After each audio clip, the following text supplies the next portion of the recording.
আজি আমাৰ ক্লায়েণ্টক কৰিবলৈ লৈছোঁ ৱেক্সিং আৰু তেওঁ প্ৰথমতে ৱেক্সিং কৰালে একেগৰাকী ক্লায়েণ্টে হয়। তাৰপিছত তেওঁ আপোনাৰ পেডিকিউৰ কৰিলে। এয়া দেখিছেনে, এয়া পেডিকিউৰত ক্ৰীম মাছাজ কৰি থকা হৈছে। পেডিকিউৰটো আপোনালোক সকলোৱে কৰিব পাৰে। এইটো এটা আপোনাৰ ট্ৰিটমেণ্টৰ নিচিনাই হয় আৰু চুগাৰৰ পেচেণ্টসকলৰ কাৰণেও বিৰাট ভাল হয় পেডিকিউৰটো। আৰু ক্লায়েণ্টগৰাকীয়ে প্ৰথমতে ক্লিন আপ কৰিছিলে। ক্লিন আপৰ ভিডিঅ'টো আপোনাৰ বনোৱা নহ'ল। তাৰপিছতে তেওঁক তাৰপিছত তেওঁ স্পা কৰিলে। এয়া স্পা ক্ৰীম এপ্লাই কৰি থকা হৈছে আৰু যোনটো স্পা ক্ৰীম আমি এপ্লাই কৰিছোঁ সেইটো ল'ৰিয়েলৰ হয়।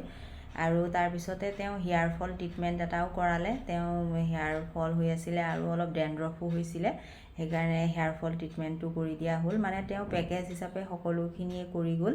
আৰু আপোনালোকেও কোনোবাই যদি এনেকৈ পেকেজ হিচাপে কৰিম বুলি ভাবিছে, আপোনালোকে কণ্টেক্ট কৰিব। মোৰ পাৰ্লাৰখন হৈছে অন্তৰা পাৰ্লাৰ আৰু বিশ্বনাথ চাৰিআলি চতিয়া নিউ চেণ্টাৰত হয় আৰু কোনোবা অনলি লেডিজ পাৰ্লাৰ হয়। লেডিজসকলে কণ্টেক্ট কৰিব। ধন্যবাদ।